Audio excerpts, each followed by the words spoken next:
Hello and welcome to yet another episode of today's Gospel Explained. Today we shall take a look at the readings for Friday in the 22nd week in Ordinary Time.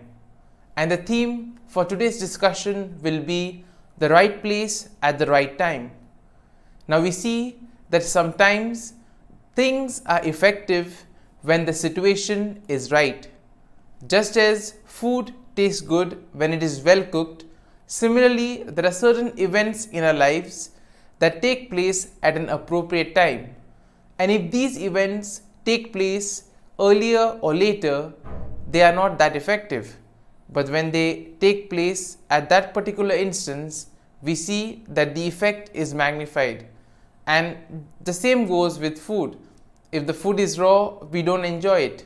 If it is overcooked, we don't enjoy it as well. But when it is cooked exactly as it should be, then we get the appropriate taste of that particular food item. And therefore we see that timing is important. And sometimes, even though we may feel sad that things are not going on as they should, we need to understand that the Lord wants us to wait for the appropriate time. Just as the fruit needs to be ripened in order to enjoy its flavor, similarly in our lives too, certain events need to take place at an appropriate time. At the same time, we see in the gospel passage that Jesus emphasizes that we need to be practical. Now we all know that Jesus was a very practical man. Whatever he did, he always understood the implications of his actions. And as a result of it, since Jesus understood the significance and the underlying principles behind certain rules and regulations, he was able to be at ease with it. In a way, for Jesus, what mattered is that we do something because we mean it. If you do something just for the sake of doing, it is as equal to not doing it, because you do it as if it is a burden. And the same thing was happening with the people at that time. For them, the laws, the rules and regulations that were imposed by the scribes and the Pharisees were a burden to the people. And Jesus tries his best in order to raise this burden for the people. Now we see that we need to think what is really important. And we also need to analyze and see when the right opportune time arrives. We also need to understand that for many of us, it is important that we understand the reason behind certain practices. It is only once we understand the reason, then we will understand the significance of those practices. And this can be valid even in our times. Sometimes we see that we do things without really knowing why it is done.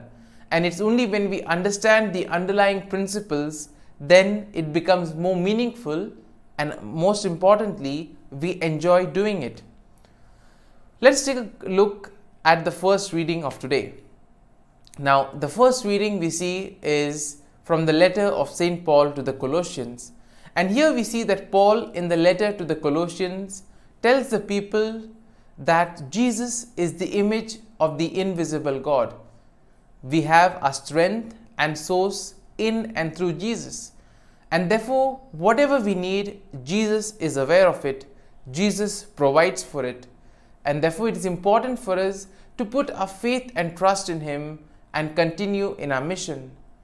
Most of the times we see that we tend to put our faith in other things rather than God. But Jesus today invites us that He is the one who can give us what we really require, who can give us the peace and joy, love and concern, what we most long for. And as St. Paul tries to motivate the people of Colossae, similarly he tries to tell each and every one of us that we need to put our faith and trust in Jesus and follow the commands of the Lord. Now, a glance at today's Gospel reveals certain questions which could be very important. Now, when we have read the Gospel passage, one may wonder, why does Jesus not insist on the practice of fasting? Or why does Jesus use the metaphor of the bridegroom? And in a way, we see that Jesus also uses the metaphor of wine and wineskins. And we can ask ourselves probably, how can we apply this to our lives? Well, we see in today's gospel, we witness a closely conflict that takes place between Jesus and the religious authority of the time, that is, namely the scribes and the Pharisees. And we see that this time the conflict concerns the practice of fasting. Now, Luke also narrates diverse conflicts concerning the religious practice of that time. One of them was the forgiveness of sins. Next, they were concerned that Jesus was eating with sinners. Another question was regarding fasting. And then there were two conflicts on the observance of Saturday, the Sabbath. Today's gospel tells us that Jesus does not insist on the practice of fasting. Now, the conflict here is concerning the practice of fasting. Fasting was a very ancient custom practiced by almost all religions. Now, Jesus himself followed it for 40 days when he was in the desert, but he does not insist with the disciples that they do the same. Jesus leaves them free. And if you look at all the teachings of Jesus, we see that Jesus never imposes anything on us. He gives us choices, he gives us many options, and it is we who make a choice and choose one over the other.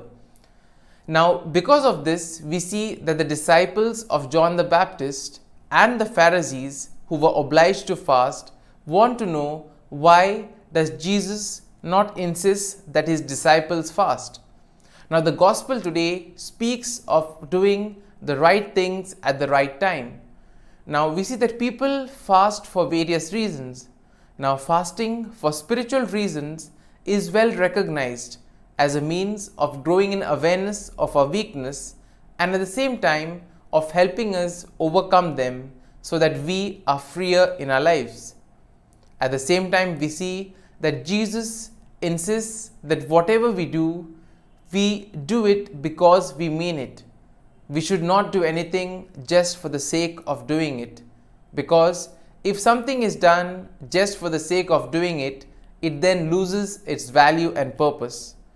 And therefore, Jesus tells them that there is no obligation to fast when the bridegroom is present. Now, we see that Jesus responds to the question of the scribes and the Pharisees with a comparison. He says, when the bridegroom is with the friends of the bridegroom, that is, during the wedding feast, there is no need to fast. Now, Jesus considers himself as the bridegroom. Now, during the time when Jesus is with the disciples, it is like the wedding feast.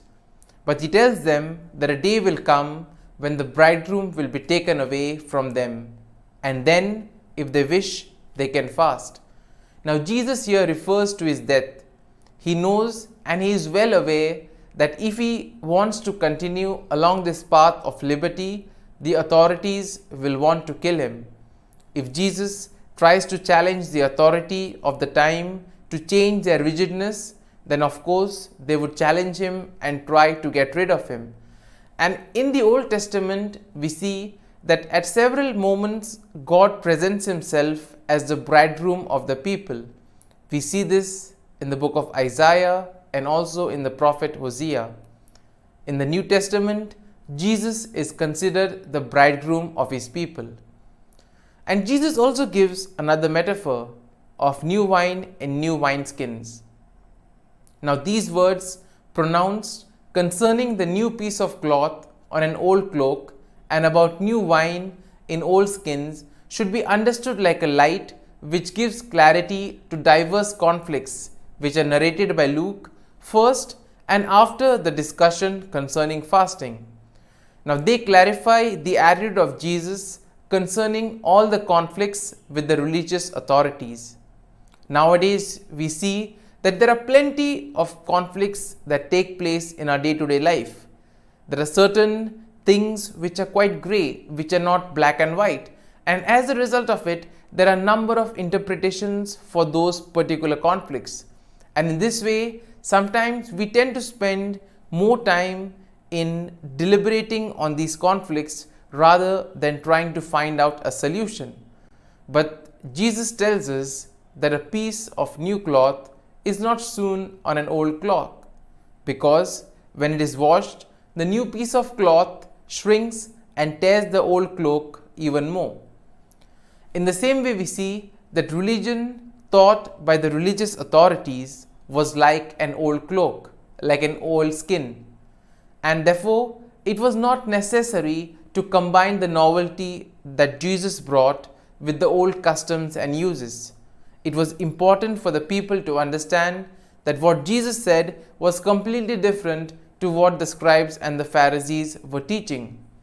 It is either one or the other. You can't combine both together, because if you do so, it would then lead to chaos. And therefore it was necessary to know how to separate both of these things. Now the word new comes up 7 times in the passage, and Jesus is trying to get the scribes and the Pharisees to see that God brings newness in our lives. Newness is a quality that Jesus brings to each and every one of us. With His coming, everything is now new. Each year is a new year of grace. Each day is a new day, a new beginning. And in this way we see that Jesus invites us to live in the present. And this is exactly the message of Jesus here. Therefore we see we need to celebrate the presence of the Lord, as one day we will mark His absence. He seems to be against the gloomy face of religion, and our faith gives us so much to be grateful for.